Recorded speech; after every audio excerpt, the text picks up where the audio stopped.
नैनीताल के जंगल में टोनी चिड़िया अपना एक घोंसला बनाकर अपने 3 बच्चों के साथ रहती थी। उसका घोंसला बहुत ही पुराना था, वह कभी भी टूट सकता था। ऐसे ही एक दिन बहुत तेज बारिश होने लगी। बारिश देखकर टोनी बहुत दुखी हुई और सोचने लगी, कहीं मेरा घोंसला गिर न जाए। अगर मेरा घोंसला गिर गया तो मैं अपने बच्चों को लेकर कहाँ जाऊंगी। टोनी इतना सोच रही थी कि तभी उसका घोंसला टूटकर अलग हो जाता है। टोनी उस रात अपने बच्चों को किसी तरह बचाए रखती है। अगले दिन जब सुबह हुई तो उसने अपने बच्चों को देखा कि उसके तीनों बच्चे बुखार से तड़प रहे थे। ये देखकर वह डॉक्टर बुलबुल के पास गई और बोली, डॉक्टर, मेरी बेटी को बहुत तेज बुखार है, आप उसका चेकअप कर लीजिए। ठीक है टोनी, तुम मुझे अपने बच्चों के पास लेकर चलो। यह सुनकर टोनी रोने लगी।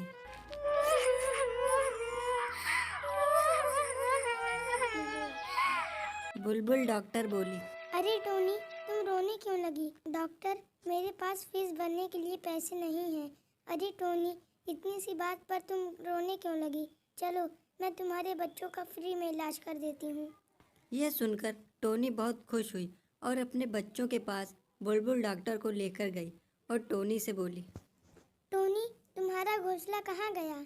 क्या बताओ डॉक्टर, कल रात बहुत तेज बारिश हुई थी और उसी बारिश में मेरा घोंसला टूट गया। ये तो तुम्हारे साथ बहुत बुरा हुआ। अगर तुम बुरा ना मानो तो तुम मेरे घर चलकर रह सकती हो। अरे नहीं बुलबुल डॉक्टर, मैं आपके घर पर जाकर बोझ नहीं बनना चाहती। अरे टोनी, इसमें बोझ बनने की क्या बात है? तुम कुछ दिन मेरे घर रहना और जैसे ही बारिश थम जाए तुम मेरे घर से चली जाना।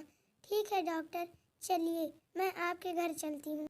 फिर टोनी अपने बच्चों को लेकर बुलबुल डॉक्टर के घर चली जाती है। घर पहुंचकर टोनी बुलबुल डॉक्टर से कहती है, डॉक्टर, आपका बहुत बहुत शुक्रिया। मैं आपका शुक्रिया अदा कैसे करूं? अरे टोनी, इसमें शुक्रिया अदा का कोई हक नहीं बनता। अगर पक्षी पक्षी के काम ना आए तो पक्षी किस काम के? चलो खाना खा लो, मैं तुम्हें तुम्हारा कमरा दिखा देती हूँ। टोनी खाना खाती है और खाना खाकर अपने बच्चों के साथ एक कमरे में जाकर सो जाती है। ऐसे ही 1 हफ्ता हो जाता है और बारिश का महीना ख़त्म हो जाता है। फिर बुलबुल डॉक्टर टोनी चिड़िया को 20,000 रुपये देती है और टोनी 20,000 रुपये लेकर जाती है और अपना एक घर बना देती है। उसने अपना एक बहुत ही सुंदर घर बनवा लिया था।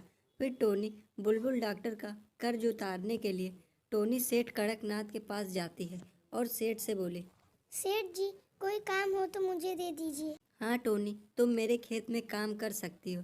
तुम्हारे महीने की पगार 4,000 होगी। ठीक है सेठ जी। उस दिन से टोनी सेठ कड़कनाथ के यहाँ काम करने लगी और काम करके बुलबुल डॉक्टर का सारा पैसा देने जाती है।